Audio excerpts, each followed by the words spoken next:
All right, we'll start the meeting. It's now 7:05. This is the North Andover Board of Health, and this is the meeting of January 26, 2016.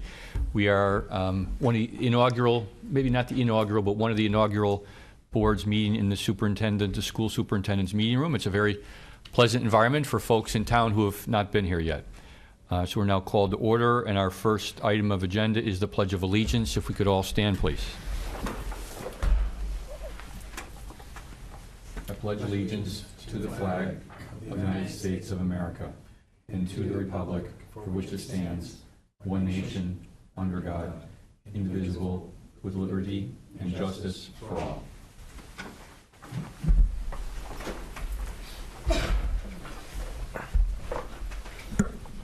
Thank you. So, given those we have in attendance tonight, I will, as chair, take the liberty of reordering the agenda a little bit.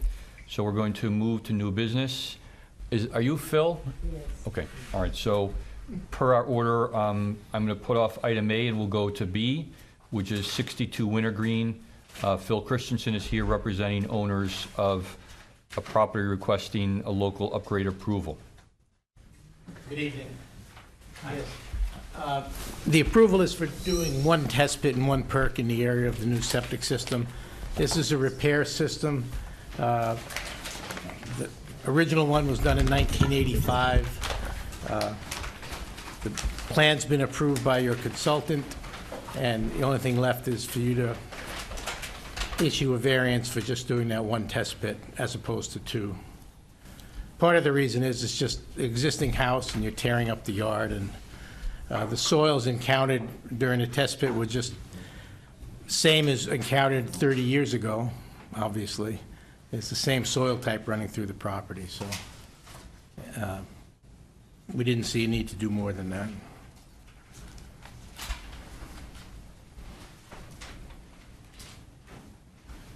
In that we just saw this, can you further elaborate, please? Sure. If you'd like, if the bottom left-hand corner of the plan, see there's an existing house. There's an existing system of trenches on the property, kind of towards the rear of the backyard. There's test pit 1, and perk test 1 were done to the south of that existing system, and test pit 2 and perk test 2 were done to the north of that.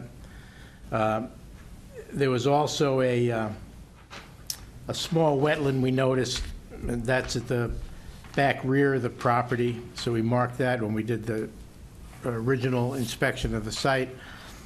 And by putting the system here, we don't have to bother with tearing up the old system either, so that's basically it. Septic tank's in the same place. We'll inspect the septic tank. If it's leaking, we'll replace it. If not leaking, the septic tank stays in. And then we just have a system of chambers for the septic system design.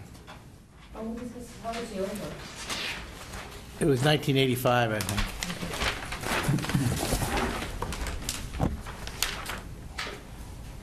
So you don't need a pumping tank here, it's just gravity flow? We do not. It's a gravity system, yes. So these two test pits were done in exploring for a good location for the new field, system. correct? Yes. So we only have one test pit in the area of the planned system. And did you say earlier that our town consultant looked at this and Town approved it? consultant, first of all, they were on site for the test pits, so they agreed to the location of the testing. And secondly, it was reviewed by the town's consultant and approved. So everything is the way they want to see it. Meet your rules and regulations with that one exception. Suzanne and Michelle, are there any issues of concern? Not at all. Just making sure the old tank is Yeah, there's a note on the plan. yeah, it's a 30-year-old tank. Yep. So Would they put the same 1,500? they'll put the same one in. Yeah. The same type. If they have to remove it, Yeah. the note here says that they'll check it for, see if it has any cracks, if it's leaking, and if it isn't, they'll keep it there. But if there is, then they'll take it out and they'll put it in a monolithic tank. Now, typically, how long are these tanks good for? I don't know. I mean, it's a concrete tank. A tank will last, 70 years, 100 years. The baffles tend to fall out. Used to have baffles in the tank that were connected with iron rods through the concrete. So the sulfides and the sewer gas would eat away at the steel rods or iron rods, and they'd break off, and you look in a tank and there'd be no baffle there. But all the tanks now, we just put in PVC pipe with a T. So bring the pipe in through the wall, there's a T there, sewage goes down and there's a T on the outlet. So you don't have baffles anymore. Is that what is in, or what you're going to put in? Yes, that's what we'd put in. When the tank's inspected, if the baffles are gone, we'd put in a T. If the tank's still good, if the tank's There's a note bad. right underneath that as well, so on the left-hand corner bottom. So the loss of the baffles doesn't require replacing the whole tank? It does not. Yeah. The problem with the Yeah. tanks are, the old ones were split in the middle, they were in two pieces, and you put an asphaltic seal in, put the two pieces together. That tends to leak. So under the new rules, it has to be a monolithic tank. So under the repair, you could leave it in the ground if it doesn't leak. So what you have to do is dig around the tank and see if sewage is coming out of it or not. Well, we allow the two compartment, if they do a pressure test, which no one wants to No, do. you So they end up doing, so they do the compartments. Yeah. Because nobody wants to do that. A pressure test on it doesn't sound like fun. It's just more work. And it's easier just to spec it as a monolithic, so. Okay. Looks reasonable to me.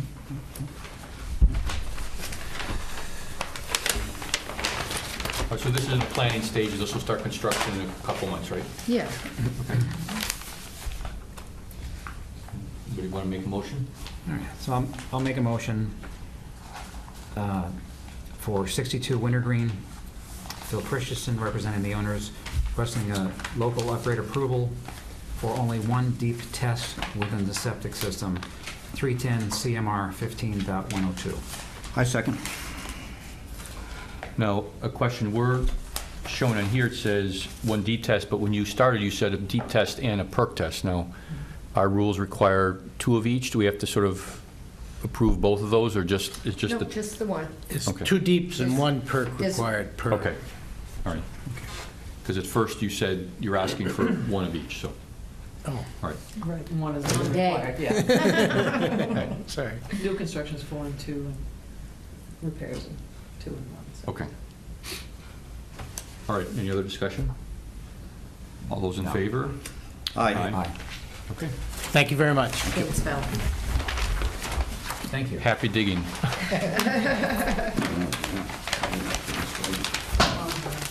No, actually, it's nice out. Huh? It's probably a good time to do it.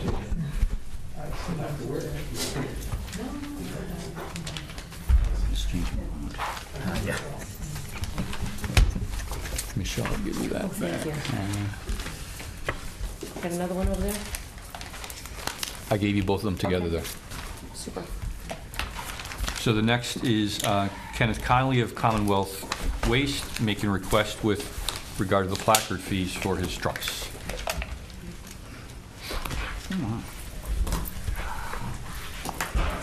Good evening. Attorney Kyle Scandor here for Commonwealth Waste Transportation. I'm joined by Ken Conley. Hi.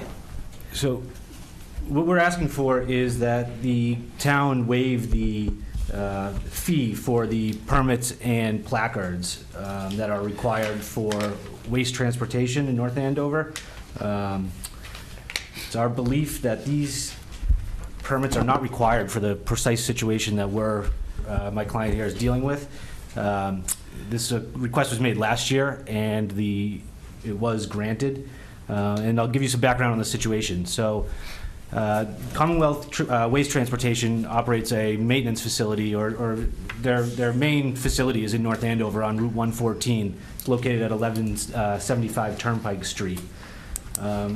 Because of this location, the trucks come and go on Route 114 for maintenance. They park there overnight, but they do not do any at no point do they transport any solid waste through North Andover that is disposed at the Wheelabrator, TBI, or the Covanta facilities. They do use the Covanta facilities to dispose of waste, but anytime they are using the Covanta facility, they don't to dispose of waste. The trucks don't travel through North Andover. They use alternate routes. They don't pick up any waste in North Andover. So we don't believe that the criteria that requires the permits applies. Now, we've applied for the permits because as the trucks come and go on 114, there's instances where the North Andover Police Department has stopped the trucks to inquire about the placards and make sure they're operating within the regulations. So for ease and for convenience, it helps to have these placards so that there's no, they can go about their regular business and get the trucks to and from the maintenance facility. But the real intent of the regulation, we don't believe, is applicable to the situation that Commonwealth Waste Transportation is in. Do you think there's anything to add or clarify? No, I mean, that's pretty much, we explained it nothing's changed on our operation at all. So I reread the regulation that was fine-tuned from last year, and the way I interpreted it, I, again, don't feel that I fall under the regulation, and therefore, I went to the law firm just to get an outside opinion. And, you know, that's where the company, in their opinion, stands, that if we are transporting to Covanta or the Wheelabrator plant, my trucks are outside of the city limits, so therefore I really don't need those placards. It's only when I come to and from my facility that it's going to raise a flag to one of the police officers that why doesn't the truck have it?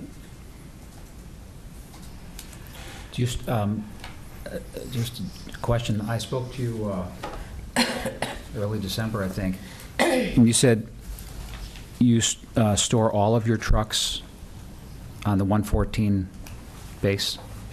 That's what you told me. Say that again? That's what you mentioned to me, that all your trucks are housed there. The majority are. There's 6 of them that park in Peabody, but those 6 can move around. It's really as a convenience to our drivers of those vehicles. That could change at any time. Those 6 could end up in North Andover. There's no reason there's 6 there as opposed to 3 or 4 that are parked there. And all vehicles are registered in North Andover, and yes, the excise tax on all the vehicles is paid to North Andover. And like Mr. Conley said, any given night, any truck could be in North Andover. It's a flexible situation with the trucks. The vehicles that are based out of Peabody could get a load in Peabody that are going to Covanta up 95 and has a blowout on a truck tire. Therefore, he has to come back to 114 to get a tire changed. So at any given time, if there is a truck on 114, the only reason it's there is either to come and go to start and end the day or to come in for a maintenance issue. Susan, Michelle, is their request consistent with the GPS tracking data on their vehicles? So we ask everybody for backup information, and that is route sheets. It's consistent Which across we really the don't board. do route sheets. This is Mr. Conley's. And how many businesses do you have?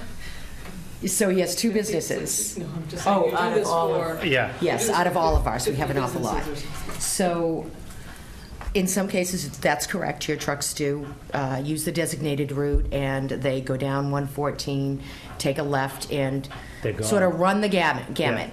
But in other instances, they go to Covanta or to Wheelabrator, and they can come back, and some of them pass through the 114 route to go to Peabody or to Rochester, New Hampshire. You seem to go from both 495 or from 128 Yeah. to Rochester. So there's probably, you asked me to do sort of an analysis today. Yes. In regards to, which trucks, how many trucks, An idea. And what he says is, it's consistent with all of our truckers. If one vehicle breaks down, you have to have a placarded vehicle to come in and take the load someplace else, or to relieve that person, or what have you. So that is the case with everybody. That's why I give extra placards to people with larger businesses, and for the smaller businesses, I try and give them, you know, if they have 3 trucks, I try and give them a placard for at least 2 of their vehicles, because we don't want it to be a hardship. But, so, 6 trucks out of Peabody, 17 out of, Well, there was 17 North active that Andover? week that I printed out those Yeah. GPS. There's a total of 26 registered vehicles, or there will be within the next month. including Peabody. Including Peabody, Okay. yeah. So, out of North End, now, I've sort of taken the Peabody out, because Peabody sort of, they're south. So they come out of your Peabody facility, and sometimes they come up to the designated route Yeah. and go to Wheeler Breda or to Covanta. So I took them out of the mix, because they're pretty much, if you wanted placards for them, you could ask for them. You don't necessarily need them, but because you do business in both North Andover and Peabody, you know, you can ask that, you can ask for them, so you have every right to do that. The ones that I looked at, it was more specific with, was the vehicles in North Andover themselves. So I have a snapshot of 5 days. And that's pretty much what I ask everybody to give me, is give me a week's worth of your route sheets, and I can get a pretty good feel of where your vehicles are. So I have a snapshot of 5 days in December. He has, and if you'd like me to go Monday through Friday, I can do that for you. So how many trucks out of the North Andover come down, they use the 114, they go to Covanta, they go to Wheeler Breda, back and forth. Some are back and forth, back and forth. Some go from Wheeler Breda, designated route, 114, run all the way into Peabody, do their thing there, come all the way back through 114, go to either Covanta or Wheeler Breda. So, and there are on Monday of this particular week. But, Michelle, when yeah. they do that, so then if they're coming up 114, Yeah. if they're not placarded, when you say they go to the designated route, they have to take 114 to 495 and loop around, correct? Correct. So, but and let me clarify that, because technically it's not the designated route. The designated route is 495 to Ward Hill into the Yeah, facilities. right. So when he comes out, when your vehicles come out of, say, Holt Peabody. Road, Yeah. say they're coming out of Holt Road, they take a left, and they're technically going the designated route until they get to 114. They get off at 114, they travel down, and sometimes they go to your facility, and sometimes they go to either Peabody, which there's Covanta Lynn, there's the Peabody. But no, the ones you said, Yeah. are there instances in the GPS where they leave Covanta, come down 114, go past my garage, just keep going? Sometimes. And so they are Yeah. hauling trash through town. Well, they'd be empty Yeah. at that point, but Well, I just heard that they weren't hauling trash through town. no, You they just said wouldn't they be. don't haul any trash through town. They would have been empty at the point if they're leaving the facility and then traveling through North So Andover. let me help you to understand a little bit better. But empty So I it have, isn't. these are, I'm just gonna push those away so that no one really, because it's so big. So let me pull out Mondays, which is what we were just talking about.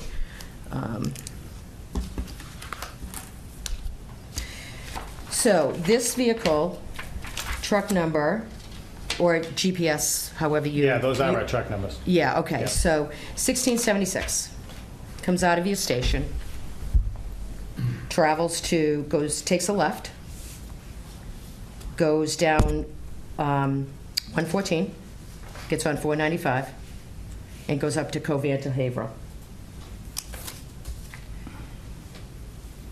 He travels back. He goes the designated route out and goes to Peabody Transfer Station. So they're using 114 as a conduit still. Well, that truck left 114, he had parked there overnight, left first thing in the morning and delivered his load. So he was full when he. He was full Yeah. in his vehicle, so Yeah. he was full He at was- your thing, carried trash to Covanta. So, The go ahead. reason he was on 114 is he ended his day at our facility, started his day and went to his first stop, and then does not come back onto 114 until the end of the day. So truck number 1567 comes out of Commonwealth, takes a right,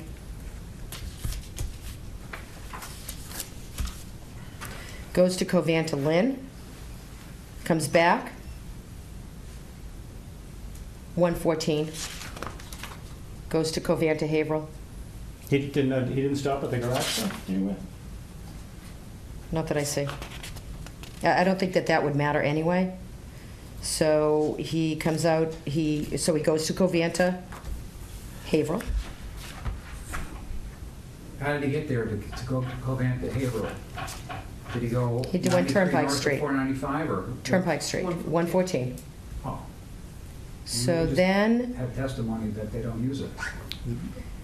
so then he comes out of Covanta Haverhill, and it gets onto 495, goes to 114, travels 114 through Middleton, to Lynn, and goes to the Covanta Lynn facility. Then he,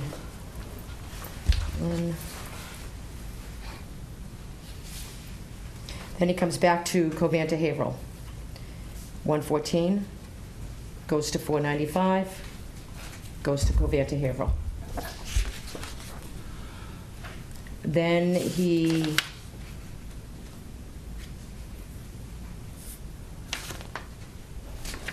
Covanta Haverhill. It's unclear here as to whether he hops on 495 or goes a different. He goes through Boxford to get back to Covanta Lynn.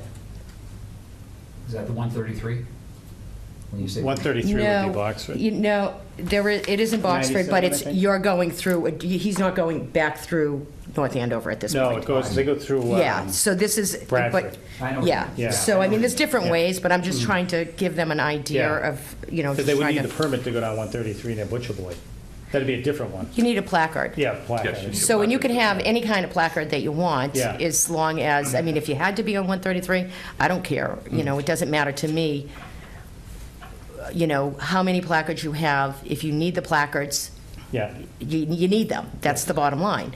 It doesn't matter if it's a 133 or 114 or in all roads. I don't care personally, as long as you're placarded, you know, and not getting pulled over and blah, blah, blah. So, at any rate, okay, so it goes to Lynn through Boxford, and then he gets on to 495 and goes to Covanta Haverhill again. At the end of the day, he goes back to Lynn, Covanta, 495, and then he comes back, 495, goes to Covanta, Haverhill,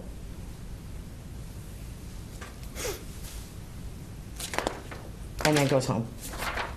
So that's one of the vehicles. So there's a truck number 1287 on Monday. Just want to keep this. 1287, let's see. Comes out of Commonwealth, takes a right, goes to Peabody Transfer Station, comes back 114,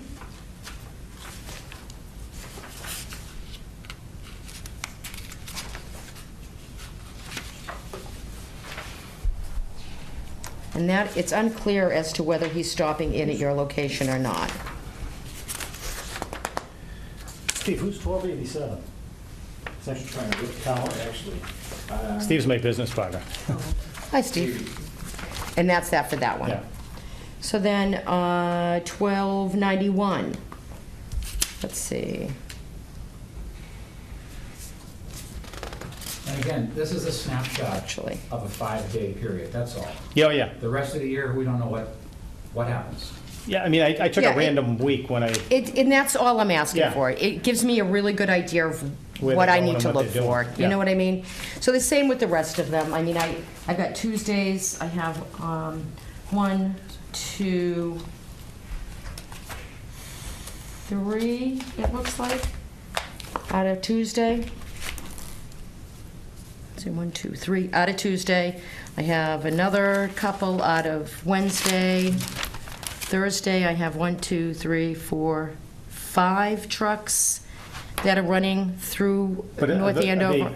Is it first thing in the morning that they're doing that? It's all day. So Because they I have, should- It's, that, so Thursday, truck 1567, the truck takes a left onto 114 and goes to Covanta Haverhill, goes back to CWT via 114, leaves CWT and goes to Covanta Haverhill via 114, But and see, then no, goes if to he went- Covanta Lynn via 114. so if he left CWT and went to Covanta, and then he came back, there's no trash stored at Covanta, I mean, at CWT, so either he had a maintenance issue, couldn't offload his trailer, had to come back to the garage. Or he had a full You don't know load in that, his but truck. that's- We don't know. Or he I had know a full that, load. but- And the GPS updates every 5 to 10 minutes sometimes. So if he pulls in to change a light bulb, say it takes a couple of minutes, it goes right back out on the roof, we're not gonna see it. And that's the Take problem. that part out of it? Maybe, we can only go by our snapshot to make a decision. Understood. I mean, I just, We don't know, but No. what we do know is designated route. The Yeah. placards are not required. The designated route for anyone that may be Going up and watching around. too is from the Wheeler Abater plant, you go north on 125 to the Ward Hill exit to Yeah. 495, and vice versa coming off of You don't need a 495. placard for You that. don't need a placard. No. However, there are 3 placards that are needed under 3 different scenarios. Yeah. If a vehicle, whether empty or full, is traveling from 133 to 125, that's a yellow placard. It must have it. Yeah. If a vehicle, empty or full, is traveling from 114 to 495, that's a blue placard. You must have it. And a number of these were 114 to 495. If a vehicle is traveling anywhere in North Andover, that's a green placard, and that must be required. So with the exception of the designated route, if any of your vehicles are traveling any of these other areas, they need They're placards. conducting business other than maintenance as to what both of you gentlemen had mentioned to us. That's what it sounds like, listening to one 5-day snapshot, which is all we have to do. I don't know anything about a light bulb change or anything like that. All I know is what I hear and what I've reviewed personally with Michelle, not just with yours, but there's 80 or 90 of these things. I didn't review them all, but we spent a lot of time looking at a lot of them. And this is our snapshot, and you're conducting businesses, which is great, as any other facility would, whether you're in town or whether you're a TBI or whomever, and that's fine. You want to conduct business, that's no problem. You conduct business. But it's $100 a placard, and that's our law.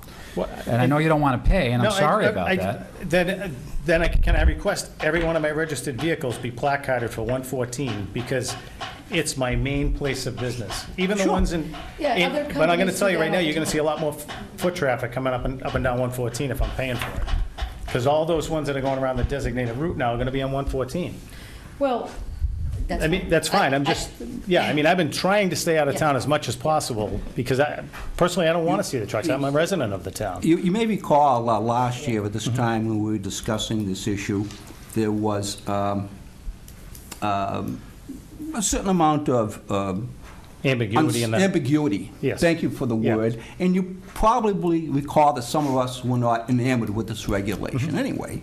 And since then, we spent a lot of time and effort and energy bringing it from 1985 to 2016.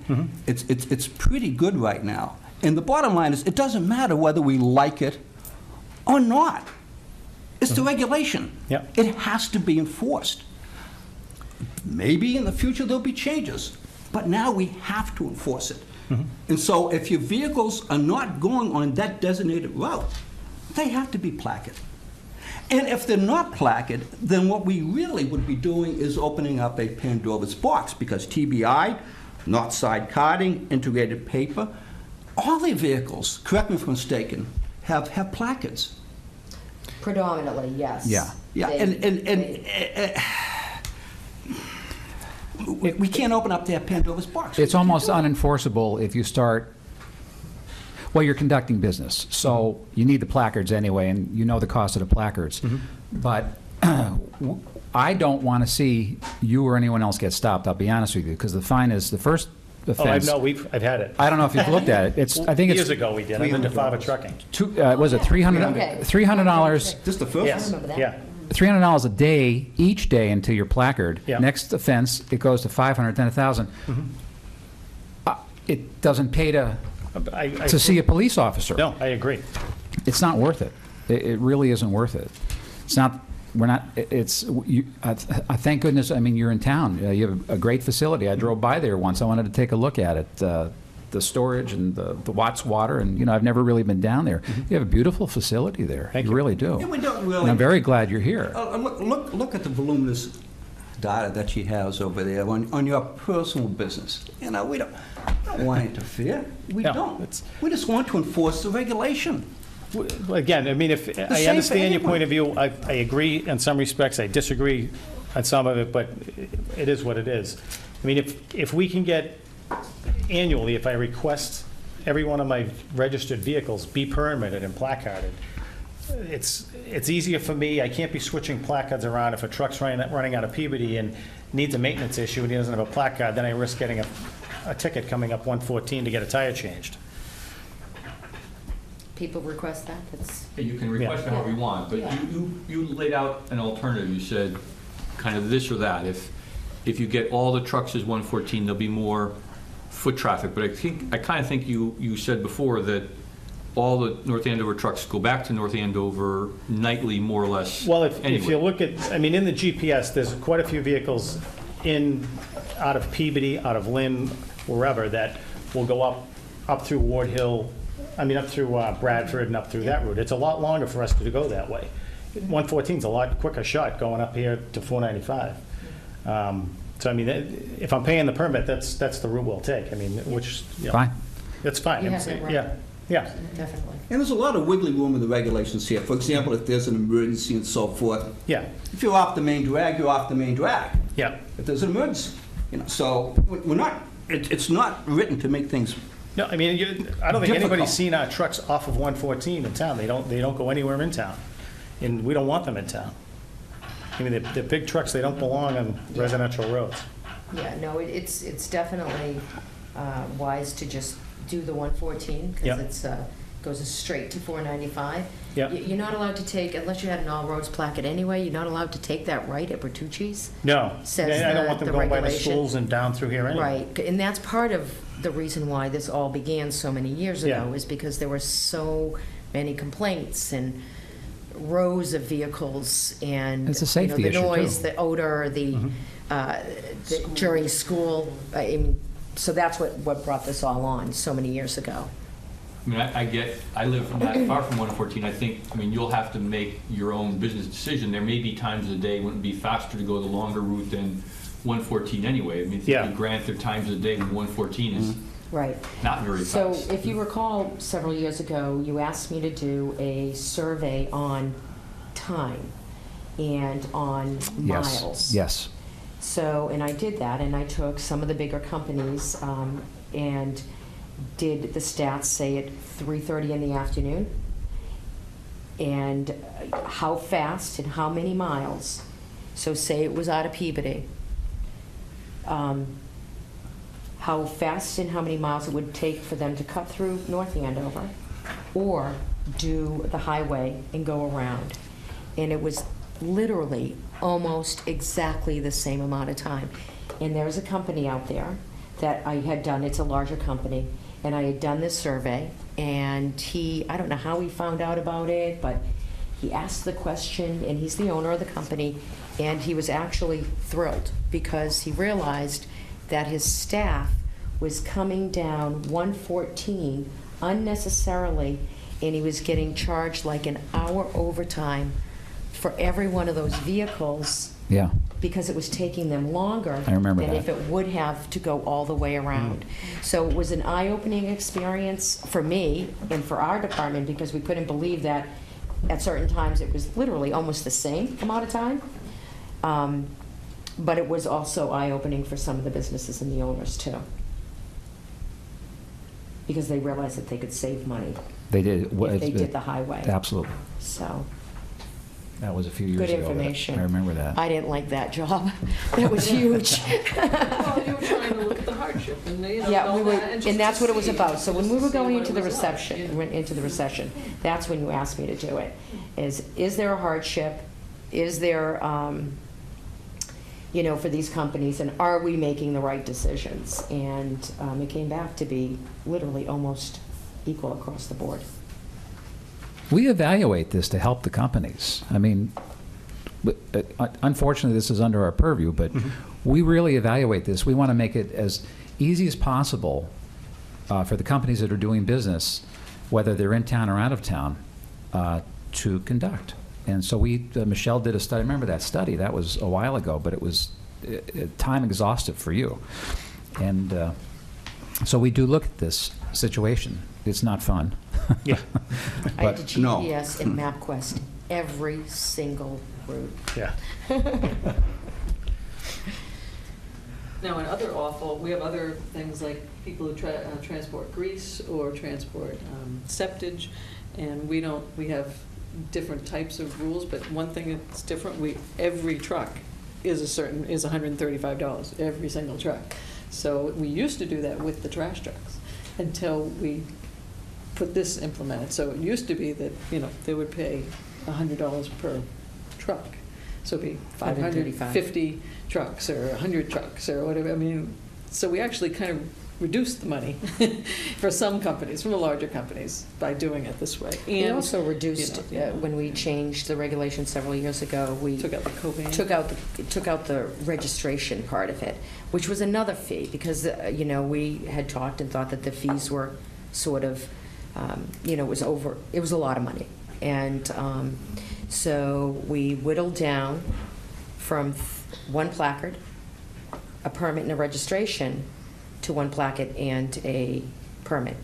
So that registration fee went away as well. So now we're down to the permits for the designated route and then the placards to drive in town, which makes it a lot easier. It makes it easier to explain to the companies. It's just... It helps it's cover our better. costs. It helps us monitor. An example of costs, like after this, we restructured the fees for septic. We were losing money. They haven't been restructured in years, so we had to take a look at them and go up a little. So Yeah. basically, it covers the cost. We pay the police department. They have to enforce all the trucks that go through, and it's a cycle. So we have to maintain the But cost. he's here because of his costs, not Of our course. costs. No, Yeah, yeah. I know. And I'm in favor of I'm just telling you how we regulation. look at Back in the this. 80s, it was a parade of trash trucks going Do up and you down really? See, that was 125. before yeah. my time. Yeah, Yeah. it was, everybody drove Wasn't here in the 125 80s. off of 93, right by Bertucci's on the That's way good to to know. Wheelwright. Right. Yeah, When you some of do your what trucks do you're come down talking- that That makes us bypass, feel that better. Andover bypass too, just to let you know, Great. which is fine. Oh, Again, I but- don't care where they go. They Yeah. go down the Andover bypass and then they take a left or a right. Yeah, All right, so to move on, what did you want to say, Tom? Well, you could request a placard for all the trucks on 114, but you don't have to. Again, you might take your fleet and say, some of them just don't need to be on those routes at all. They only go to Peabody and follow the designated route completely. And I think we allow you to switch the placards around, right? Manage them. Placard is not designated to a truck.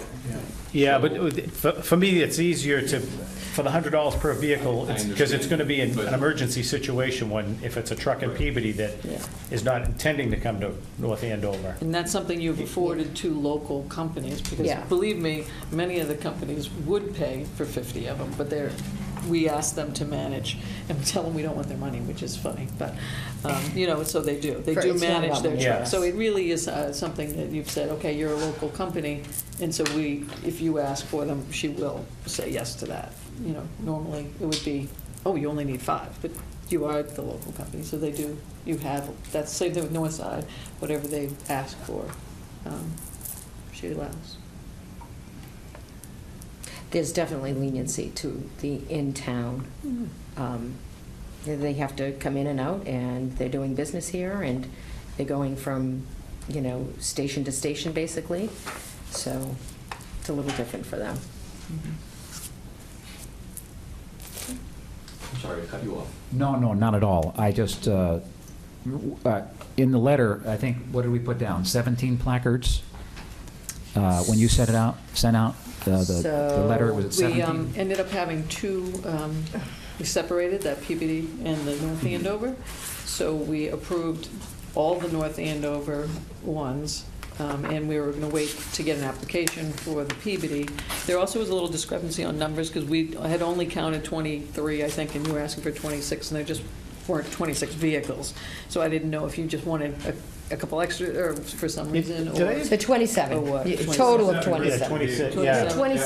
27. It just wasn't on the snapshot, that's all. They Yeah. probably just weren't running that time. or Yeah, they were something. either in the shop that That's week or... probably what happened. So But I your North think I Andover had a, facility is so- 17, and your PBD Yeah. is 6. So do we want to... That's what do- it says Did I here. give an But you're Excel sheet of all asking for the vehicles? 27. Say it again? I didn't give an Excel sheet, did I, of all the vehicles with the initial application? No.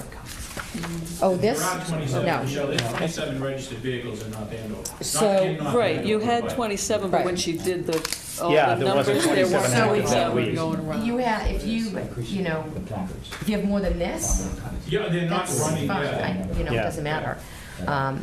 But what you were asking for, I think So you you might asked for wanna amend 27, Yeah, but you supplied So what do you want? 23 three active backup, ones that week. backup information. So there was 17 out of Peabody, Yeah. and there was 6 out of, I'm And sorry. the reason is because he 17 out has a of North Andover and facility... 6 out of Peabody. Full ma-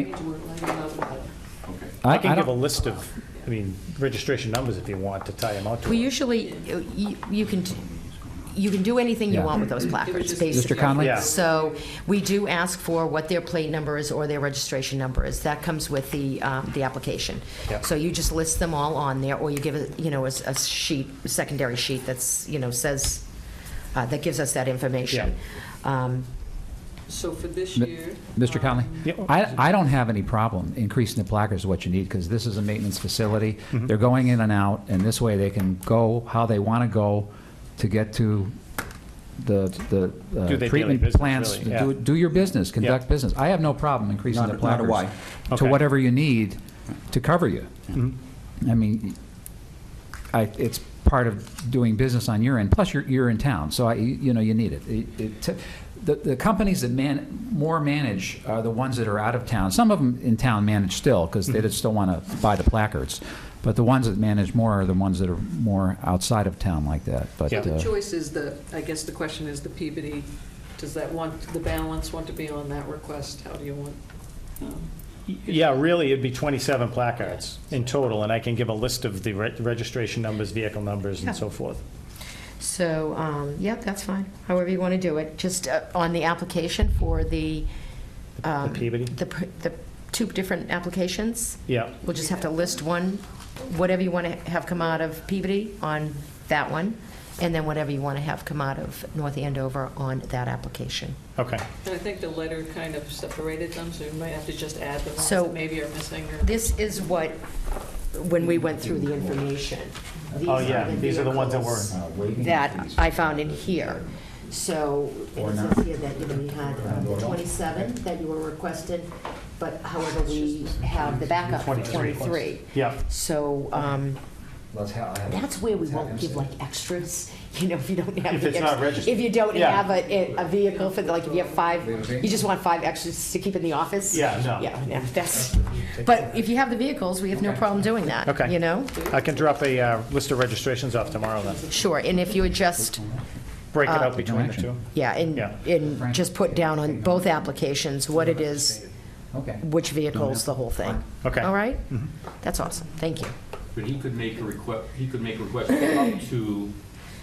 However many vehicles he Because has. If he has 23 now, but expects 4 more in the year, just as an example. They can call me at any time. So we Yeah. don't have to set a number now. If he expands in the year, Yes. I think you said there are a couple more coming online that... Yes. Absolutely. Yes. Those People can call be me all the issued time. without a Yeah. problem later on in the year. We're not going to set a number now and say No. you can't have more in July or whatever. It's... Right. And you don't have to come Yeah. before us either. People call me throughout the year all the time and say, I just got a new or 3 new vehicles. And they add to their application, or they, just give us another application. So I think we don't need to really take any action at this point. If you're in agreement among staff, then you can sort of handle it that way. We don't have to impose any votes on you. Okay. Sounds good. We're all set. Thank you. Thank you. Thank you very much for coming. Thanks, Thank you. Ken. Thank you. Good luck. Thank you. I appreciate it. Town's been good to me. Susan's last day is tomorrow. I know. Thank you so much. What's it say? You turn this off? Thank you so much. Thank you. Thank you, sir. Nice to see both of you. Thank you for coming. Thank you. Thank you.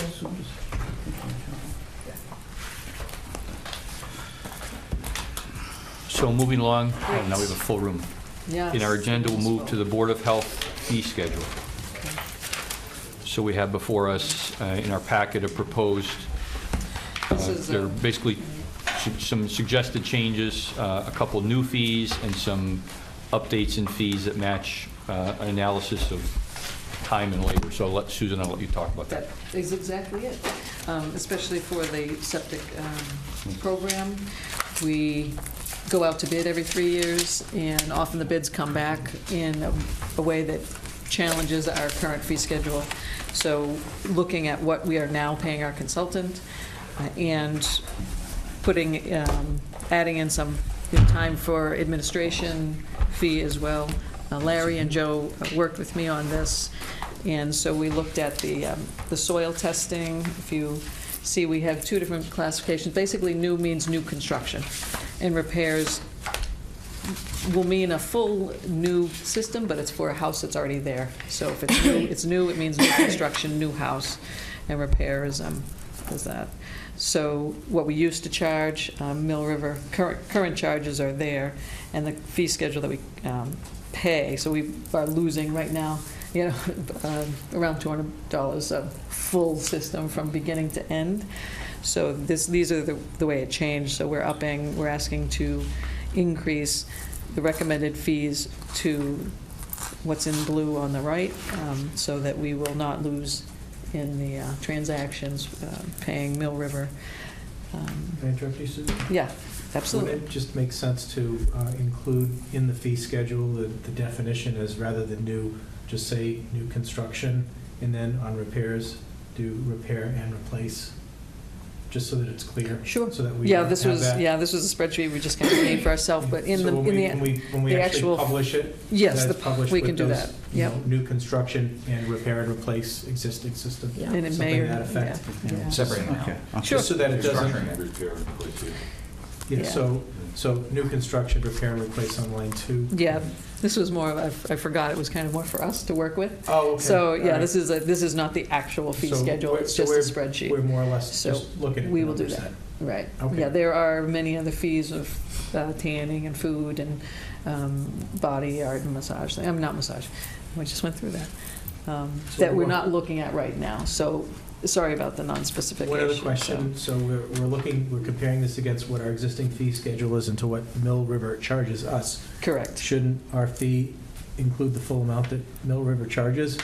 There's some fees that we're underpricing, like on plan review for additional review, we're underpricing that. Well, the staff, more than 9 times out of 10, can do the second review ourselves. So, or third review, shall we say it.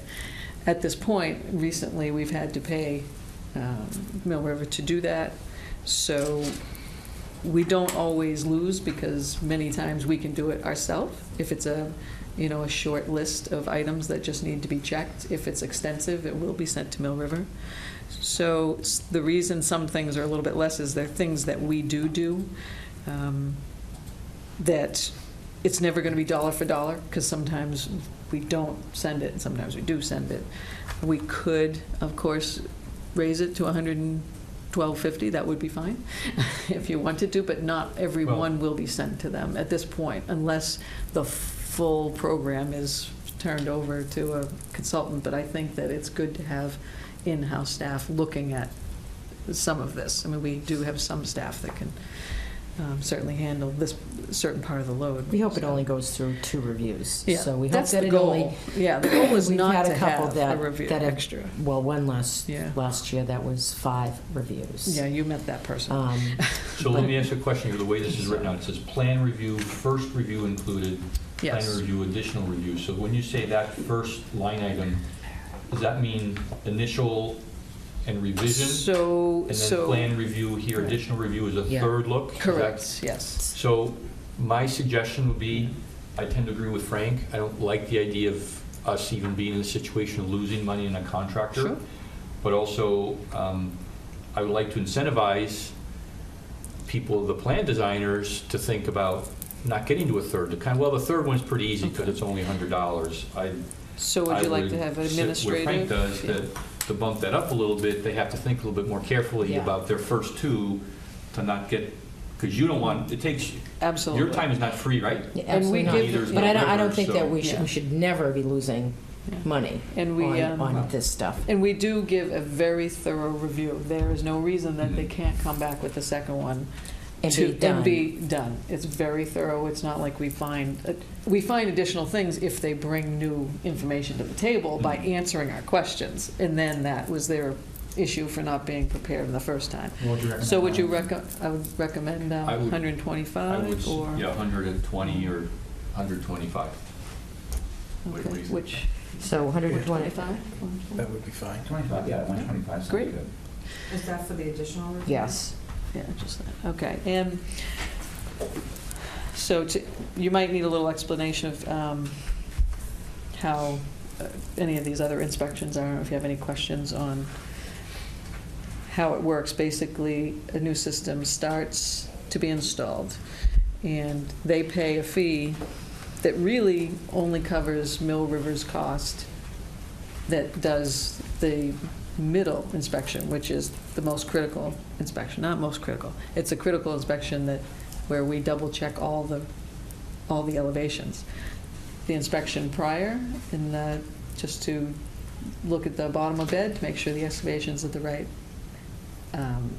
depth, and it's in the right location, and it's, in the right soils, and there's no ledge. All that generally is done by an in-house person. And then the last inspection that shows where the cover is at the right grading, so you have a crown, and you have hopefully the right pitch and things not going towards the house, things like that are checked. Again, that's done by an in-house person. If we had to pay them for everything, it would be cost prohibitive for a homeowner. It would really up the fees. So the only time we ever have Mill River do bottom of beds or final grades is literally when no one's available in the office to do that in an extended period of time. Because, we give reasonable responses. We would never let someone have a bottom of bed and be open for more, we try not to do more than a day. The whole closed up Right. as soon as possible. But if Michelle was on vacation and we had to, that's when we would Get say, vacation? yes. Not a lot this summer. Was a little busy. And when she was on vacation, she did come and do an inspection because it was, in time that we needed to get it all buttoned up, and she was away, and Mill River couldn't come immediately, so she actually came to work on her vacation because she wanted it finished. But that would have cost us. I was going to say that, you preempted me. Yeah, that would have cost us, more than what they would have paid, but at least it would have gotten done quicker, but it wasn't quicker. It was quicker for her to come in on a day off. So at this point, we feel it would be too much to raise the fees to a point where Mill River would do everything. Plus, we feel like we can give better service to the customer being Absolutely. in-house if we had to wait for a consultant to come and do a bottom of bed. And to Or to do a tank come back. inspection. They come and do the bottom of bed and it's not ready. Yeah. Oh my goodness. Then how much do you charge for re-inspection? The re-inspection is going to cost as much as the first one because they're going to have to come all the way back. The homeowner would be the person who would get hurt for that. It would not be the contractor. We'd end up being the homeowner. And the same thing for the final grade. It's it's a fairly simple inspection, but it's important, and we make sure that it's right before we sign off on it. But to bring them in and to charge what they might charge for that, a final grade, $281, not worth it. They obviously, it's a lot for them to come, so that's their minimum fee. But we don't feel it's really necessarily worth that. So we only would do that in an emergency. So that's why our full system fee, we're only asking to go up to $350. Because if you added up 281, 300, and 281, it would be a lot more than $350. Well, so let me ask you again, though, town staff time is not free. I know. And I don't know how close, there's a differential here between the bottom bed and system final inspection. I don't know how they determine that at their end, but if you take some component of that, and it costs the town time internally to do the permit fee, full system review, and presently we have that pegged at $250. Now, each of these inspections are required. Oh, yes. So even at town cost time, if we negate Mill River, are we Sure. still working out town time in the black here? No, you're in the red, yeah. Yeah, because that only is $50 for her multiple inspections, and so clearly. Again, I'd kind of like to at just- least make it so we recoup what it costs the town. We're not looking to make Okay. a profit here, but clearly salaries for the town staff come from somewhere, and a lot of it is included by permit fees. And I'm not advocating to jack it up, but I think, I'm wondering if currently it costs us approximately, it's a lot of time, right, to do a permit fee review, and that gets us to $250. By the time a town inspector makes 3 visits out, I'm willing to bet that costs the town more than $100. Well, and right here, it's only, we pay now $300, so actually we're only upping at $50. Well, it says $250 here, Well, sorry. $250 is what the fee schedule now pays. Mill River's charges, if you look over, for their final, which is $300. So we were looking to just go to $350. What do you have?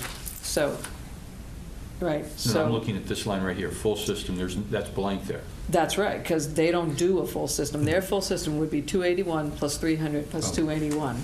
So I could have put that in just kind of in italics. If we charged exactly, and they did all So- those 3 inspections, it would be well Okay, so then over back up. So then when you $800. say, so. but when we say permit fee, so permit fee is only those 3 previous things. It's not a plan review, it's not, Correct. It's just the these, plan review just is these it's 3. separate from the, Plus so the permit whatever, fee includes yeah. the 3 inspections. Plus if she has to go back more than once. If it's more than once, we do ask them to pay a reinspection fee down here. But just for a casual, I'm going to drop back and see that you dug out the hole properly, we wouldn't charge extra for that. So basically, with the $350 that was recommended at this moment, we would cover the $300 for the inspection system final, which we pay Mill River, and would only leave a balance of $50 for what we do, which is sorely, it is low. So it's just $350 is what we're saying that we would charge. So $50 basically for all our So this work. permit fee full system, basically you're intending that would cover the town time Plus, of the inspection bottom bed, inspection system final, inspection final grade, using Mill River in the rare exception when we're pressed. yeah. And the reason, now, all these fees go into a revolving fund. So what you'll note is down, if you look down to the fee component, you notice there's nothing under Mill River. We almost never, there's no fee for it, really. All that money, that $125 for every time just a tank goes in, every time just a D-box goes in, every time a pipe is looked at, that money is strictly to cover our costs.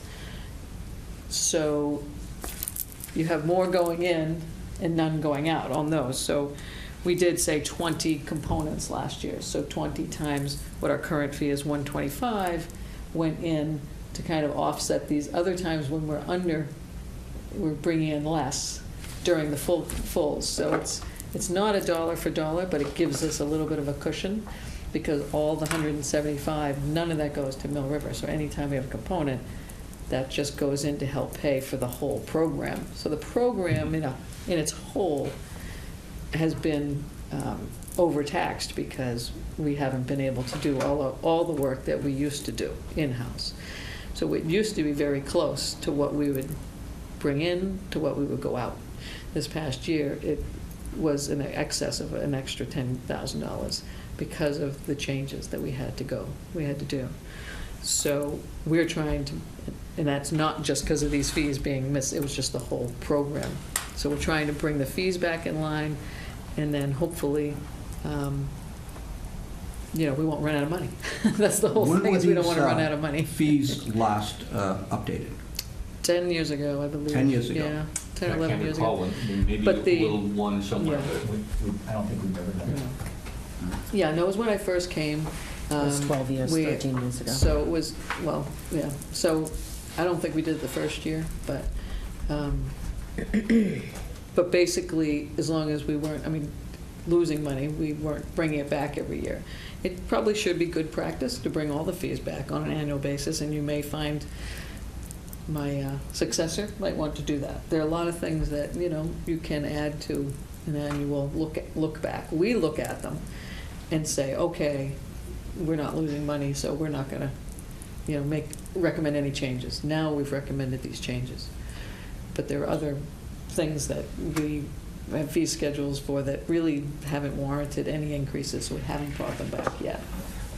So even though the recommended fees are higher than the fees that have been in place for 10 years, in actuality, they're not that much higher, not even factoring in the cost of living over the last 10 years. So it's a small jump. Yes, But it's been it is. covering itself pretty much. Right, it until was always recently. covering itself before, Right. and it's not now. And partially because the last contract did go up in some of these areas, so it did. And for the other reason, we're using them more. So,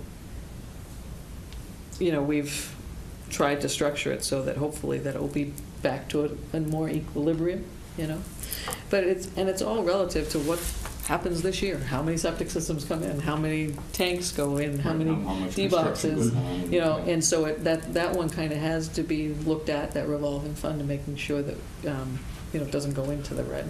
It's not red yet. But, if we need Mill River to come here, it's an expensive fee. And that kind of cut into our cushion that we had. So like the food, we haven't brought back because actually, when we went out to bid, the bid came back lower than what we were already charging. So next, when this goes out to bid, it'll have to be looked at again. You might end up with someone who comes back with lesser. That doesn't mean you're necessarily going to reduce them, but you might want to look at them and readjust them. So it's a 3-year cycle for bids. So.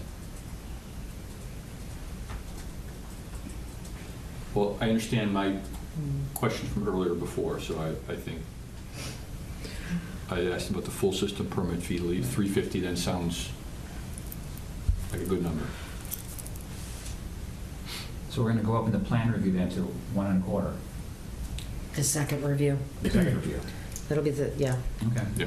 So that means you get your initial plan review, Mhm.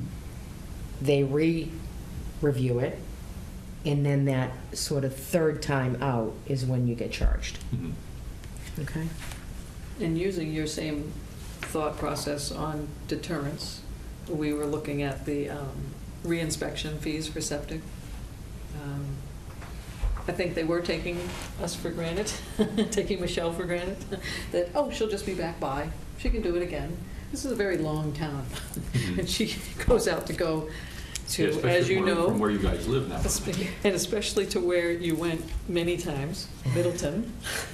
Middleton Road. Middleton, you have to leave town to get back into town. Yeah. You have to go down to Gotta go Andover. to Andover and then back in. So, that fee, we've generally charged a $50 fee for any type of reinspection in the town, whether it be food, septic, or whatever.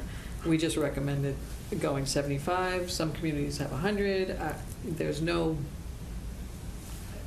I don't know. We just recommended to increase it a bit. I don't know how you feel about that. Is that enough? Is 75? we make it clear that they're gonna be charged it. Mm. We make them come in and pay it before she'll come back out. So that worked. Yeah. Well, this would be for restaurants when, like, if That I too. go out into a restaurant for inspection, and come back again, then they have to pay the $75 or whatever we all decide, Yeah. right? And we could, we could do Yeah. it for all or just for septic if we want to. If you wanted to make them different, I don't know if you, is 75, I think, good for a reinspection, for Well, food as well? Do We a could just make reinspection this- across the board. It's a What's the reinspection. reinspection for That's- food now? It's 50, isn't it? Or- Yeah. So we could maybe make all it- reinspection should be one price. Right. Because we have to pay Megan, the inspector, to go do it, and she could be there an hour or 2 hours. Yeah, if she does Hopefully. it, sometimes I Yeah. don't. Right. So I think we should We're increase the trying to food do then. them as Yeah. well. Yeah, I think it's general, $75 is a little bit of something, but it's not a ton of money. It's a bit of an incentive, and it's a bit more than 50. And, the other one that we were talking, well, one of the new ones I wanted to talk about was the variance request for septic. Now, if it's something that you have to do, like a burial permit, you die, you have to do it, I mean, you really shouldn't charge a lot of fee. But a variance, you're saving somebody money. In general, it's not just about money, but to look at the variances you get there for, I don't want my pizza or, to have to be in a expensive unit, or you don't want to have an extra foot of sand, or you don't want to enclose your dumpster. I mean, those things save you money in general. It's not across the board. I looked at maybe a dozen communities. I didn't look at them all. Andover has a variance request fee for anything that is, so it was a variance request, not just to come and speak to the board, not to just discuss an issue or to make a complaint or anything, but to actually ask for a variance to any of the regs that you enforce. A few communities have instituted a fee. Certainly wouldn't cover the costs of, say, a Mill River to come, but it would just, so when, the Phil Christensen's or whomever wants to come, and they say, well, this is worth $100 to come and save 10,000 or 2,000 or 200. I don't know how you feel about that, but I just wanted to put that up for discussion. You don't have to make a decision if you want to think about it So that would be tonight. for local upgrade, for like tonight? Yeah, Everything? Okay. yeah, I mean, it's your time, it's preparation time, making sure that we have the right recommendations, and it's special, that you're providing them an opportunity to generally save money. It's just a thought, because we've been losing so much money on other things. For the variance or for local upgrade approvals? It would be whatever you wanted to do. We just So put the word variance, but you could put and both. variance or just variance? And there's that other, the question is, will LUAs always come here, or they, if they're done in-house, would Yeah, they we need that? can discuss that when Um, the season starts. So. A little more. But I think I put the word variance because that's a real variance, like, from a regular regulation. It's local upgrades are allowed, by the code, they just have to be approved. And variance is like, this is your decision, your regulation, your So one is purview. the state, So, yeah. and then one is our regulations, our local regulations, and that's a difference. So the state Right. may allow, each town has different things that they have to key in on. And North Andover has their own regulations, and, which are allowed through the state. But say, the Cape has a lot of sand, so they have LUAs down there that wouldn't apply to North Andover because North Andover has, No sand. it has no sand. No sand, yeah. Right, so that's the difference. So maybe the word variance is sometimes a little ambiguous, so I don't know. Yeah, so But, your call on whether or not again- you want to include the both of them or not. Yeah. And then the other was plan reviews. Currently, we charge $40 other than septic for all plan reviews. I personally spent, 4 hours on a food establishment plan the other day. Plan review. And then you meet with the $40 is- person, and then it's just been sorely low. And I did check around, and majority of them are between 100 and 200, and sometimes they base them on the size of the facility or just pick a fee. I just recommended 2 tiers, so we had minor changes that maybe might only take an hour, or, at the discretion of what a minor is, would be the discretion of the staff.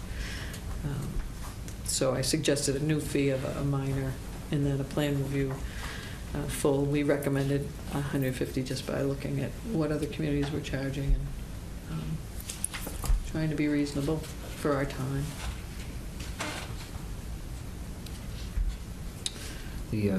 Just a comment, the variance request, just throwing this out there, I don't see why it shouldn't include local upgrade approvals, because it's still time and attendance on our part to make sure it works okay, and and still it requires a full review and everything else. I would agree with that, and it could be waived by either the director or the board under situations where it's sort of a have-to kind of a thing, there's no other alternative, as opposed to a choice to save money, again, of the, like you said, water distance or sand or whatever. Ledge, whatever. Yeah. Each town has their different key, their hot spots, basically. And that's if you like it at all. It's a new thing, it might be something new to think about, so. No, I think that's, we'll call that LUA and And that number of that Variance $100 was just literally based off of the 2 that have it. They both charge $100. It really, was not based on 2 any. towns that have it. It just happened to. But they may have come assessed their across costs them, on it and Right. realized that the $100 Yeah. was a reasonable cost for them to put the time and attendance in. It doesn't obviously cover a Mill River cost, but No. that's a whole different issue. What is the next step from here? The board would make a motion. We're one of the Not boards. from here, but after motion's made, where to from here? In Where other to? words, is that it? Is that the Yeah. final? Yeah. So, Yeah, if you change we're allowed to the- establish a new fee. I thought there was some conversation about that, to establish a new fee category is something else has to happen. I don't know about that. Who, is there someone who was speaking on that? Just in the back of my head. Okay. Not that I'm aware of. It's been a while, but so if I'm not aware of anything. I know that you're allowed to set fees. Unlike most other departments have to go to town meeting or selectmen, something like that. You can set reasonable fees. Okay. So I think on the recommended fee list that we have, the only change we made was under plan review, additional reviews. We changed that to 125 from 100. And everything else, and we're generally in agreement with the new fees that have been shown here. Yeah, the variance and will include local upgrade. soil testing will be repaired in place. And reinspection will be for septic and food. For all re-inspections. And do. Reinspection fee, the $75. Just a re-inspection fee, and it'll be across the board. Across the board. So Okay. it could be tanning. Do you know what I mean? So it could be anything, any And do- inspection. And do you Should want the we, variance to be, make do you a want s- the variance to be across the board or just for septic as well? Because I'm we've sorry, kind I of didn't hear discussed. that, I'm sorry. The variance fee, we were discussing primarily septic, but there are things like dumpster enclosures and things like that. Do you want a variance to be a general variance fee? That's a good idea. Everything requires work and costs. The only item I would bring up is on the variance and local upgrade. Do we want to put something in the fee schedule that says that a waiver may be granted under certain circumstances? Do we want to specify those circumstances? Well, I think, don't we always have that right? I mean, the board assesses and controls the fees. We could, in certain mitigations, we can always sort of change a fee, can't we? We'd have to hold the check. We'd have to hold the check. If there was a request that's submitted with the variance, here's the fee, we're gonna request a waiver, we won't deposit the check until the waiver decision was determined, I That's fine. suppose. All right, that clarifies it. I just wanted to be clear on that. You know. Okay, If you put the word waiver, everyone will want a waiver, won't they? True. Well, no, I don't know. That's up to you, or you don't have to do that at all. The word discount was in there, I'd want the discount. This is true. We don't have to put anything, you know. You think that you're gonna get one anyway, right? I want a discount. Coming in for a discount. The other alternative is leave it as is, variance requests including whatever, you know, across the board. And if you find that this is not a good thing, you can change this later on. I mean, it feels like it would work, feels it would be right. I haven't had many that someone, you would probably say, oh, no, we shouldn't charge them the fee. no, I mean, So I don't know what, if you want that written on the fee schedule, waiver, fee waiver, you know, or not, that's. No, I don't think we need to do that. no. All right. So you want to just keep variance requests and it'll be for any variance, or Variance and LUA? or just all variances? Are we talking, This would include dumpster and anything else. right, so it would be all Across the board. variances, local upgrades, and Across the board. Across the board. across the board, yeah. Yeah. Move that into a general category then, you said? Yeah, but we'll somehow make sure that they understand that it's LUAs as well. We'll understand, you'll understand, Mhm. yeah. Okay. And the like, we like, and the like. Adele. Okay. All right. Great, well, thank you very much. We have to vote, right? That was- Lisa, were you clear on this? Yeah, no, thank you for the conversation. Now you can make a vote. Give it to Michelle. I think I Story of my life. All right, do we have a motion? So we'll move to, move the schedule as presented with the following edits. The change in the plan review from, additional review from $100 to $125, and the new fees for septic variance and local upgrade, and for plan review minor changes as printed. Second. Was that septic and local upgrade, we're doing all variances, right? This is moving. So general okay, you're variance taking it and for first. septic includes So you're local saying upgrades. If it's a So dumpster. We're gonna recategorize it so into we'll the call general. it general variance. General variance. But then we'll Yeah. also, yes, this is, And include includes it, that. So it's a general. Okay. so a general variance also to be Okay. $100. Okay. Thank you very much. Okay, moved and seconded? Second? All right, any more discussion? All those in favor? Aye. Thank you.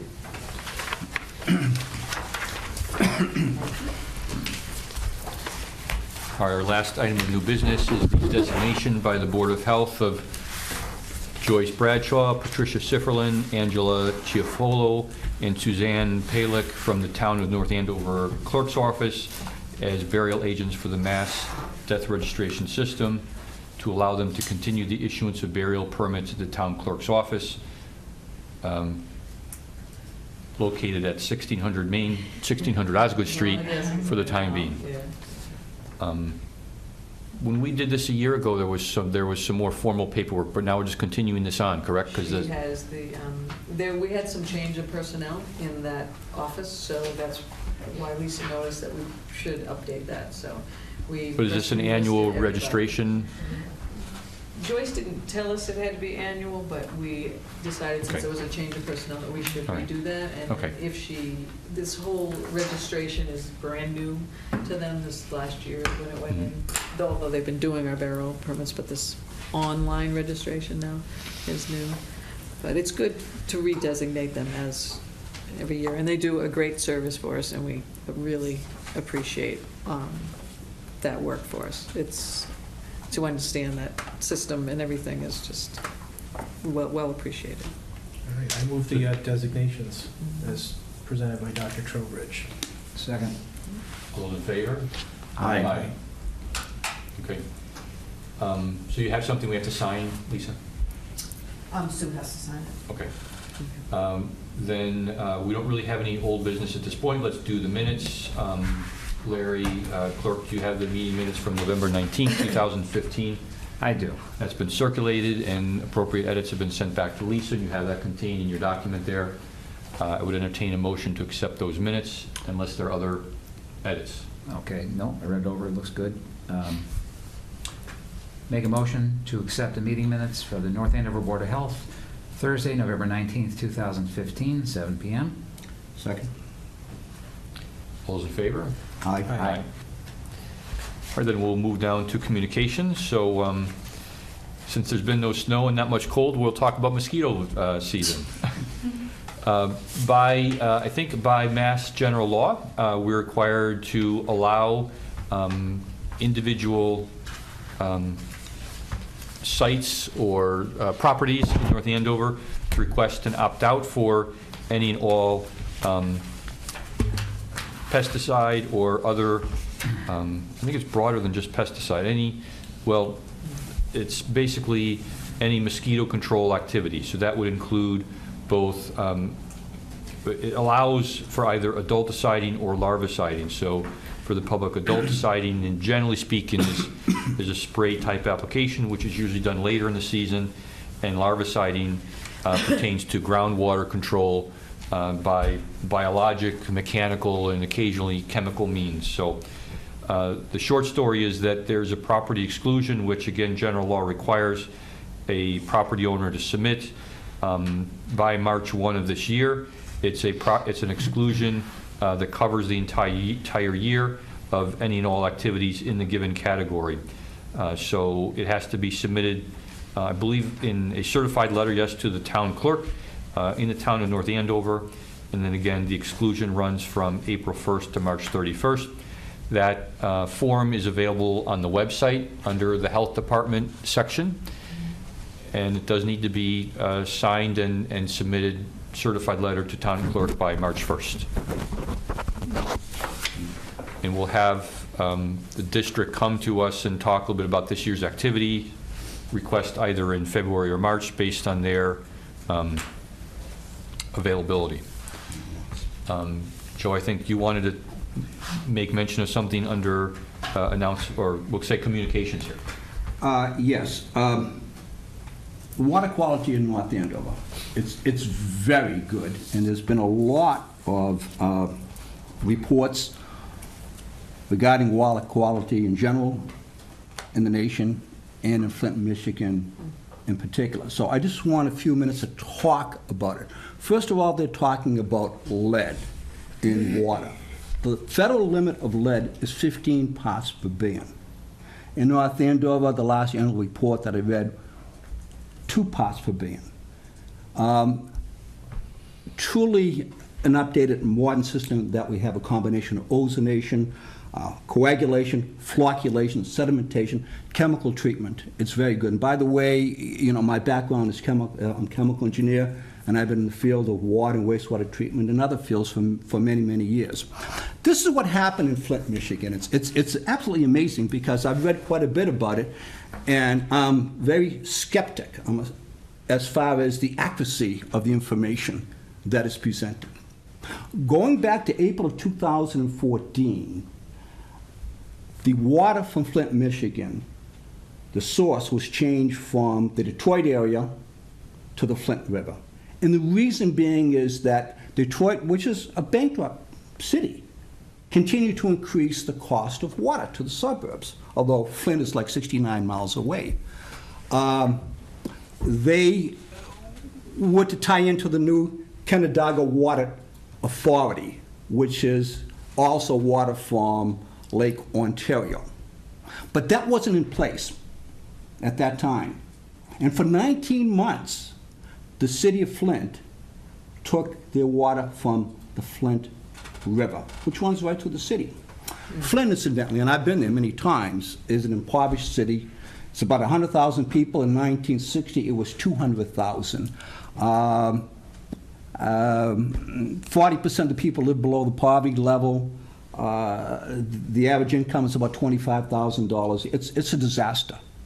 And the Governor Snyder, he appointed an executive to take over the city. One of the things that they looked at is to save money. They said, gee, in the interim, if we can take water in from the Flint River and treat it, we can save $17 million, and this is a small city, over 8 years. It made a lot of sense. And from that point, it started to unravel. And this is what happened. The Flint River has a high level of salt. Sodium chloride, calcium chloride. And what happens with salt and water is it dissociates. The salt, sodium chloride, you have the sodium positive ion and the chloride negative ion. The bad actor is the chloride negative ion. Where does it come from, incidentally? Salting roads during the wintertime. Eventually, the water from the Flint River will end up in Lake Ontario. But the old adage is the solution to pollution is dilution. It's so large that it doesn't matter. It's almost inconsequential as far as chloride ions in Lake Ontario, but not in the Flint River. Those chloride ions could have been removed for about $80 to $100 a day. They never did it. So what happens when the chloride ions go through the system? They attack metal. You ever take a look at your car in the wintertime or under your car? The metal's eaten away.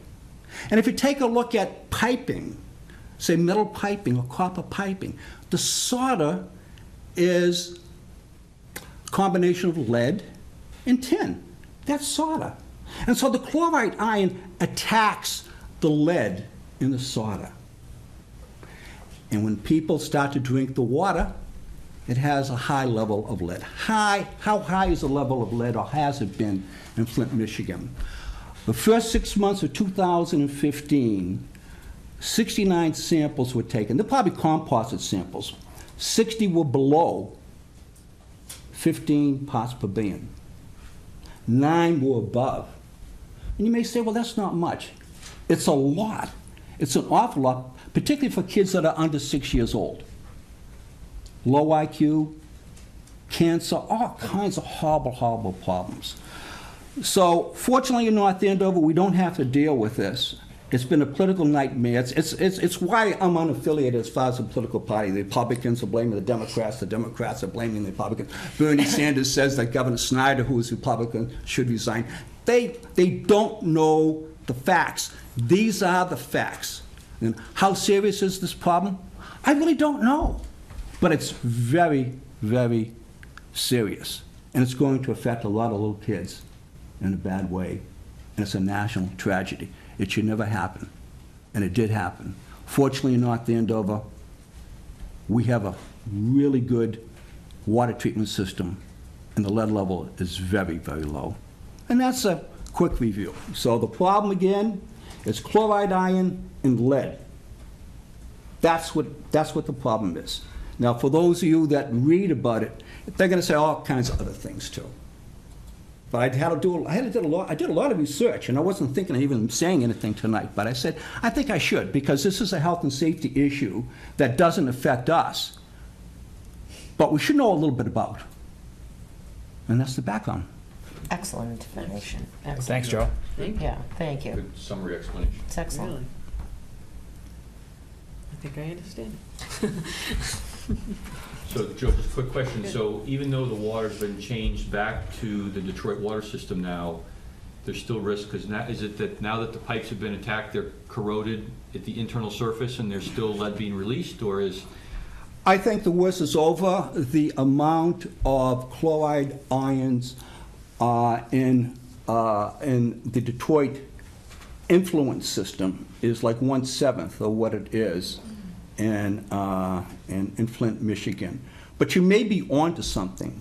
You know, I went through a lot of facts, and now it's for my part, it's conjecture. It may very well be, but I think the damage is already done. Like, for example, those of us that have automobiles, particularly if you buy a new one, you know, with all the snow, you have it washed. Once it's washed off, once the salts are washed off, then it doesn't rust as fast. The worst is over. But if you don't wash it off, it's only going to get worse. Incidentally, Frank, you'd be interested in this. Within 4 months of changing the water supply from Detroit to the Flint River, they had high level of E. coli in the water in Flint, Michigan, and they were told to boil the water. And then politics really, really got nasty. The town councilors said, oh, let's go back to Detroit for the source of water. And the manager, the executive manager of Flint, who was appointed by the governor, because the city's bankrupt, they had all kinds of political problems that they couldn't manage themselves, said, no, we have to stay the course. All we have to do is get by just a little bit longer. Then we'd be taking water in from a different source. We can do it, we can make it. Well, perhaps they could have done it. Perhaps they could have made it. If they only spent $80 to $100 a day to get that chloride ion out of the system, and they didn't do it.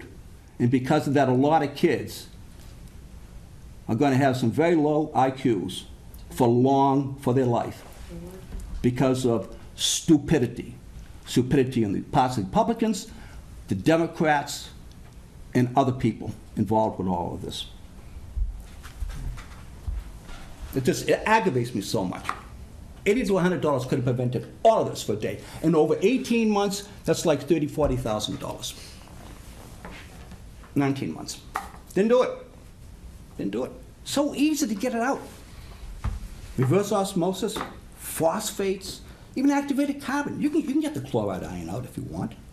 They didn't do it. Disaster. Well, Sorry I got so emotional, but it bothers me because it never should have happened. No, that was great. Well, Stupidity. It's That's for the why it innocent, the children. It's, And it's Exactly. kids are. Less than 6 years old, Yeah, It's not reversible. they're the Yeah. ones. The damage is done. Not They're the It's not ones. reversible, so. yeah. well, thanks for the information, the assurance that the North Andover water system is of Yeah, keep saying excellent it. quality. Thanks, Joe. For those who can't remember. Good. So we have another announcement tonight. As the chairman, I'm going to take the prerogative to be the first to say on behalf of the board and myself, thank you to Susan Sawyer. This is Susan's last meeting with us in town. She's moving on to another position. We in North Andover benefit from her services, expertise, and smarts for 22 years, and it will be sorely missed. And there's not much we can say other than thank you and good luck and Godspeed to your next position. Thank you. Thank you very much. It was, by the way, thank you for the flowers. They're beautiful. Thank you. It's nice to be recognized, and I had a wonderful party with my friends today, and they made me cry, which was great. And all of them were But, crying really- too. Really appreciate. And that's how much they think yeah, of you. yeah. And you're going to be sorely missed by all of us. Thank you. Oh, Do it again. Thanks so much. And Now, Susan, you're going to buy the beer tonight. I will do that. As they say Always. in formal meetings anyway, don't be a stranger. We'll I will still call definitely you come for back for the Christmas parties, questions no and- doubt. So, yeah, keep me in the loop. I'm forever will care about the public health in this community. You have a new venture. Congratulations. You know we wish you the best. We really do. You've been wonderful to work with. Absolutely Yes, wonderful. the best. A delight. Oh, I don't know if everybody out there feels that way. I'm sure they do. Good. Consummate professional, thank you. Outstanding. Thank you very much. And let's have a beer. Just kidding. Are there any other announcements or discussion for tonight? After this, I want to go home. Yeah. All right, motion to adjourn is in order then. Move to adjourn. Joe, did you say? Motion to adjourn. We'll count that as a second. Yeah. All those in favor? Aye. Aye. Bye. Thank you. Thumbs up.